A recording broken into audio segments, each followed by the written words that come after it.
Let me read to you a passage from the 20th chapter of St. John's Gospel, verses 1 to 2 and verse 11 to 18.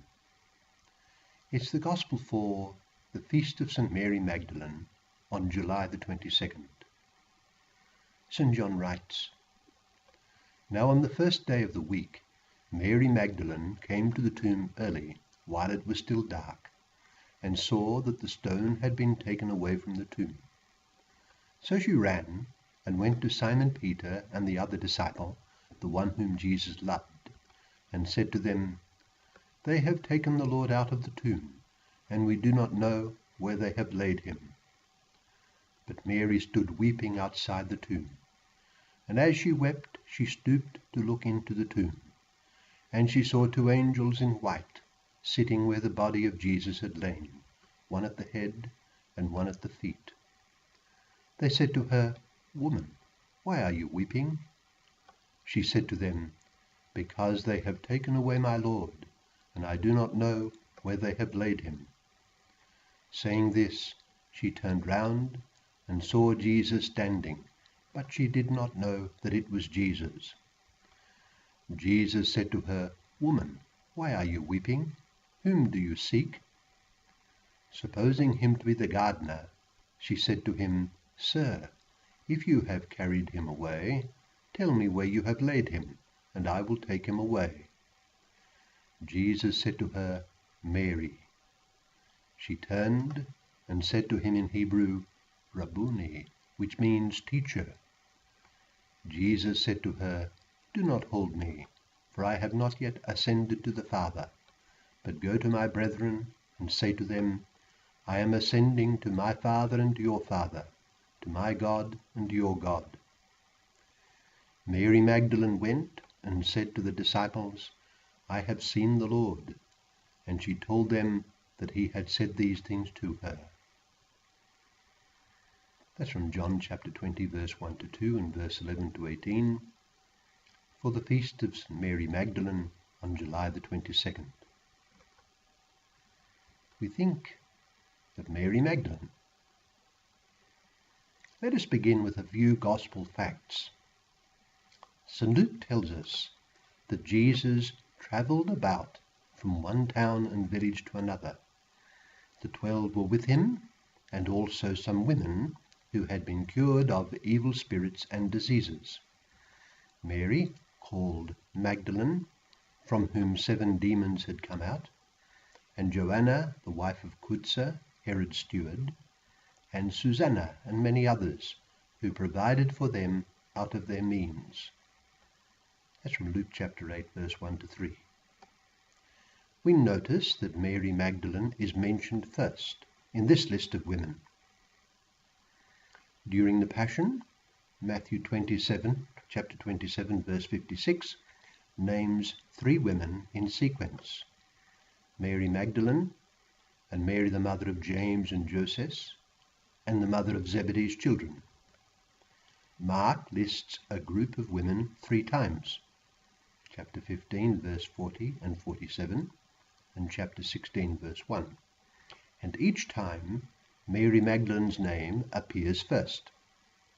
Luke, who has referred to Mary Magdalene during Christ's public ministry, in chapter 8, verse 1 to 3, tells us that it was Mary Magdalene, Joanna, Mary the mother of James, and the other women with them who told this, that is, the announcement of the resurrection, to the apostles. That's in Luke 24, verse 10. These references place Mary Magdalene at the head of the list of dedicated women disciples. It suggests a great love for Christ in Mary Magdalene and a certain prominence among the women.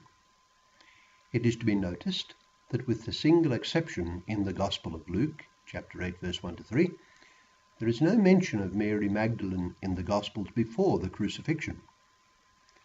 In respect to the crucifixion and resurrection Gospel accounts, Mary Magdalene is cited as a witness to 3 key events: Christ's crucifixion, his burial, and the discovery of his tomb to be empty. In the rest of the New Testament, there is no further mention of Mary Magdalene, we are indebted to the Gospel of St. John for the event in the passage I read earlier, showing Christ's gift of his love to her and her love for him. So let her stand for each of the ordinary lay faithful. To each of the baptized, Christ addresses himself by name, just as he did to Mary. St. Mary Magdalene also represents the dignity of each woman, and it is this dignity which shines through in Christ's words to her at his resurrection. In his memorable apostolic letter, Mulieris Dignitatem, on the dignity and vocation of women, of August 1988, Pope John Paul II commented on the women being present at the tomb after the resurrection. He wrote, "The women are the first at the tomb. They are the first to find it empty. They are the first to hear, 'He is not here. He has risen as he said.' They are the first to embrace his feet. They are also the first to be called to announce this truth to the apostles." The Gospel of St. John emphasizes the special role of Mary Magdalene. She is the first to meet the risen Christ. Hence, she came to be called the Apostle of the Apostles. Mary Magdalene was the first of the eyewitnesses of the risen Jesus, and for this reason she was also the first to bear witness to the risen Christ before the apostles. This event, in a sense, crowns all that has been said previously about Christ entrusting divine truths to women as well as to men. That's what Pope John Paul wrote. Pope John Paul's reference to the Magdalene as the Apostle of the Apostles harkens back to the early Middle Ages. From the 12th century, Abbot Hugh of Semur, Peter Abelard, and Geoffrey of Vendôme all referred to Mary Magdalene as the sinner who merited the title Apostle of the Apostles. On the 23rd of July 2006, Pope Benedict XVI stated in his Angelus address that, and I quote, "The story of Mary Magdalene reminds all of us a fundamental truth.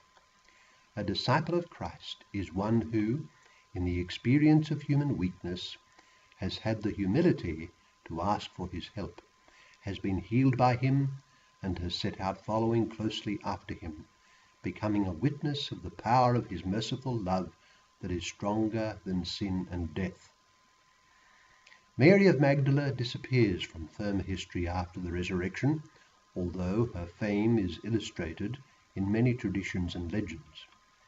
Most importantly, she is honored as a saint of the Church's liturgical year.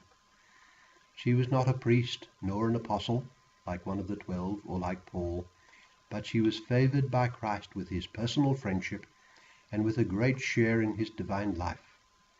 She went on to a life of sanctity, and doubtless to a life of deep involvement in the life and mission of the early Church.